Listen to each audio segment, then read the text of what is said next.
ಶ್ರೀ ಸ್ವಾಮಿ ಸಮರ್ಥ ಶ್ರೀ ಅಕ್ಕಲ್ಕೋಟ್ ಶ್ರೀ ಸ್ವಾಮಿ ಸಮರ್ಥ ಸೇವಾ ಕನ್ನಡ ಯೂಟ್ಯೂಬ್ ಚಾನಲ್ದಾಗ ಎಲ್ಲರಿಗೂ ಸ್ವಾಗತ. ಇವತ್ತು ಶುಕ್ರವಾರದ ಸಂಜೆದ ರೂಟೀನ್ ಯಾವ ರೀತಿ ಇರ್ತೈತೆ ಅನ್ನೋದು ನಾನು ನಿಮ್ಮ ಜೊತೆ ಶೇರ್ ಮಾಡ್ಕೊಂಡು ಮೊದಲನೇದಾಗಿ 5 ಗಂಟೆಯಿಂದ 6:30 ತನಕ 6:15 ತನಕ ವಾಕಿಂಗ್ ಹೋಗಿರ್ತೇವೆ. ಯಾಕಂದ್ರೆ ಹುಡುಗರು ಸ್ಕೂಲ್ದಿಂದ ಬಂದಿರ್ತಾರೋ ಅವ್ರಿಗೂ ಬೆಳಗ್ಗೆಯಿಂದ ಸಾಯಂಕಾಲ ತನಕ ಅಭ್ಯಾಸ ಮಾಡಿ ಸ್ಕೂಲ್ದಾಗ ಒಂದು ವಾತಾವರಣ ಬೇರೆ ಇರ್ತೈತೆ. ಹಾಗಾಗಿ ಒಂದು ಸ್ವಲ್ಪ ಮೈಂಡ್ ಫ್ರೆಶ್ ಆಗಲಿ, ಅವ್ರಿಗೂ ಒಂದು ಸ್ವಲ್ಪ ಆಟಕ್ಕೆ ಟೈಮ್ ಸಿಗಲಿ ಅಂತೇಳಿ ವಾಕಿಂಗ್ ಕರ್ಕೊಂಡು ಹೋಗಿರ್ತೇನೆ. ವಾಕಿಂಗ್ನಿಂದ ಬಂದ ನಂತರ ಇಬ್ಬರು ಜನ ಕೈಕಾಲು ಮೊತ್ತು ತೊಗೋತಾರೆ. ಆನಂತರ ನಾನು ಕೈಕಾಲು ಮೊತ್ತು ತೊಗೊಂಡು ಸಂಜಿಕ ಶುಕ್ರವಾರ ಅಂದರೆ ಒಂದು ಸ್ವಲ್ಪ ವಿಶೇಷ ಕೆಲವೊಂದು ಸ್ತೋತ್ರಗಳು ಪಠನೆ ಮಾಡ್ತಿರ್ತೇವೆ. ಆನಂತರ ದೇವ್ರ ಮುಂದೆ ದೀಪ ಹಚ್ಕೊಂಡ ಇವತ್ತು ಶುಕ್ರವಾರ ಯಾಕೆ ವಿಡಿಯೋ ತೋರಿಸೋದಂದ್ರೆ, ಶುಕ್ರವಾರ ನಾವೊಂದು ಈ ಒಂದು 3 ತಿಂಗಳಿಂದ ಒಂದು ಸೇವೆಯನ್ನು ಮಾಡ್ಕೋದೇನು ನಿಮ್ಗೆಲ್ಲರಿಗೂ ಗುರ್ತಿದ್ದಿರಬೇಕು. ಯಾವುದಂದ್ರೆ ಕನಕದಾರ ಸ್ತೋತ್ರದ ಪಠನೆ ಪ್ರತಿ ಶುಕ್ರವಾರ ಹುಣ್ಣಿಮೆಗೆ ಅಥವಾ ಏನೋ ಒಂದು ವಿಶೇಷ ದಿನಗಳಿದ್ದು ಅಂದ್ರೆ ಲಕ್ಷ್ಮೀ ಪೂಜೆ ಮಾಡಿನಂದ್ರೆ ಅವಾಗ ಕೂಡ ಕನಕದಾರ ಸ್ತೋತ್ರದ ಪಠನೆ ಮಾಡ್ಕೋದೇನೆ. ಕನಕದಾರ ಸ್ತೋತ್ರದ ಯಾಕಪ್ಪ ಅಂದ್ರೆ ನೋಡಿರಿ, ಕನಕದಾರ ಸ್ತೋತ್ರದ ಎಷ್ಟೋ ಅನುಭವಗಳು ಅಥವಾ ಎಷ್ಟೋ ನಾವು ವಿಡಿಯೋಗಳನ್ನೆಲ್ಲ ನೋಡಿರ್ತೇವೆ ಕನಕದಾರ ಸ್ತೋತ್ರ ಪಠನೆ ಮಾಡೋದ್ರಿಂದ ಏನೆಲ್ಲ ಆಗ್ತಿತ್ತು ಅಂತ ಹೇಳಿ. ಹಾಗಾಗಿ ಒಂದು ಸ್ವಲ್ಪ ನಮಗೂ ಒಂದು ಕೆಲಸ ಆಗೋದಿತ್ತು. ಆ ಕೆಲಸ ಎಷ್ಟೇ ಸಲ ಪ್ರಯತ್ನ ಪಟ್ಟರು ಆ ಕೆಲಸ ಆಗೋಲೈತಿ. ಈಗ ಆ ಕೆಲಸ 90% ಆಗೈತಿ, ಇನ್ನು 10% ಅಷ್ಟೇ ಉಳಿದೈತಿ. ಅದು ನೆಕ್ಸ್ಟ್ ನಾನು ನಿಮ್ಗೆ ಪೂರ್ಣ ಆದ್ಮೇಲೆ ಅದನ್ನು ಶೇರ್ ಮಾಡ್ಕೋಬೇಕು ಅನ್ನೋದೈತಿ.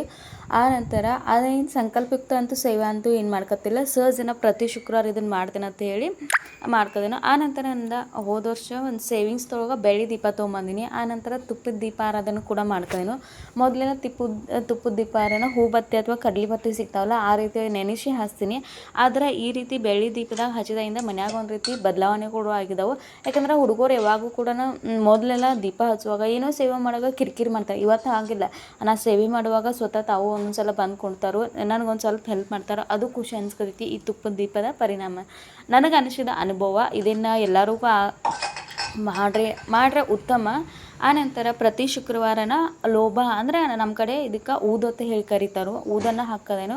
ಯಾವ ರೀತಿ ಅಂದ್ರೆ ಇವು ತೆಂಗಿನಕಾಯಿ ಚಿಪ್ಪದ ಇರ್ತಾವಲ್ಲ ಅದನ್ನು ಹಚ್ಕೊಂಡು ಊದು ಹಾಕೋದ್ರಿಂದನೂ ಮನ್ಯಾಗ ಒಂದು ರೀತಿ ವಾತಾವರಣ ಸಕಾರಾತ್ಮಕ ಆಗ್ತೈತಿ. ಮತ್ತು ಏನು ಒಂದು ನೆಗೆಟಿವ್ ಎನರ್ಜಿ ಇತ್ತಲ್ಲ ಅದು ನಷ್ಟ ಆಗ್ತೈತಿ. ಎಷ್ಟೋ ಸಲ ನನಗೆ ಅನಿಸಿದ್ನ ಯಾವುದೇ ಒಂದು ಹುಡುಗರನ್ನೆಲ್ಲ ಬರೀ ಸಿಟ್ಟಿಗೆ ಬರೋದ ಅಥವಾ ಕಿರಿಕಿರಿ ನನಗೆ ಅನಿಸುತ್ತೆ, ಅದು ಕೂಡ ಈಗ ಕ್ರಮೇಣ ಕಡಿಮೆ ಆಗೈತಿ. ಇಷ್ಟೆಲ್ಲ ಆಕತ್ತದ ಈ ರೀತಿ ಶುಕ್ರವಾರ ಆಗಲಿ ಅಥವಾ ನಮ್ಮ ಪ್ರತಿ ಶುಕ್ರವಾರ ಮಂಗಳವಾರ ಪ್ರತಿದಿನ ಮಾಡ್ರೆ ಆಗ್ತೈತಿ. ಪ್ರತಿದಿನ ಅಂತೂ ನಮ್ಗೆ ಮಾಡೋಕ್ಕಾಗೋಲ್ಲ. ಯಾಕಂದ್ರೆ ನಮ್ಮ ಕಡೆ ಬೆಂಕಿ ಅಂದರೆ ಹಳ್ಳಿಗಳದಾಗೆಲ್ಲ ಒಲೆ ಇನ್ನೂ ಇದಾವೆ, ಆ ಬೆಂಕಿ ಅವೈಲೇಬಲ್ ಇರ್ತೈತಿ. ಇಲ್ಲಂತೂ ಗ್ಯಾಸ್ ಮ್ಯಾಗೆ ಎಲ್ಲ ಮಾಡೋದ್ರಿಂದ ಕಿಚ್ಚ ನಮ್ಗೆ ಬೆಂಕಿ ಸಿಗೋಲ್ಲ. ಹಾಗಾಗಿ ಪ್ರತಿ ಶುಕ್ರವಾರ ಈ ರೀತಿ ಮಾಡ್ಕೋದ್ರಿಂದ ಊದು ಹಾಕೋದ್ರಿಂದ ಮನ್ಯಾಗ ಒಂದು ರೀತಿ ಆ ಊದಿಂದ ಘಮ ಒಂಥರ ನಮ್ಮ ಮನಸ್ಸಿಗೆ ನೆಮ್ಮದಿನೂ ಕೊಡ್ತೈತಿ. ಆನಂತರ ಈ ರೀತಿ ಮಂತ್ರ ಶ್ಲೋಕಗಳು ಪಠಣದಿಂದ ನಮಗೂ ಒಂದು ರೀತಿ ನೆಮ್ಮದಿ, ಒಂದು ಏನೋ ಒಂದು ಮನಸ್ಸಿಗೆ ಸಮಾಧಾನ ಅನಿಸ್ತೈತಿ. ಹಾಗಾಗಿ ಈ ಶುಕ್ರವಾರದ ವಿಡಿಯೋನ ನಿಮ್ಮ ಜೊತೆ ಶೇರ್ ಮಾಡ್ಕೋದೇನೋ. ವಿಡಿಯೋ ಇಷ್ಟ ಆಗಿರೋ ಶೇರ್ ಮಾಡಿರಿ, ಸಬ್ಸ್ಕ್ರೈಬ್ ಮಾಡ್ಕೋರಿ.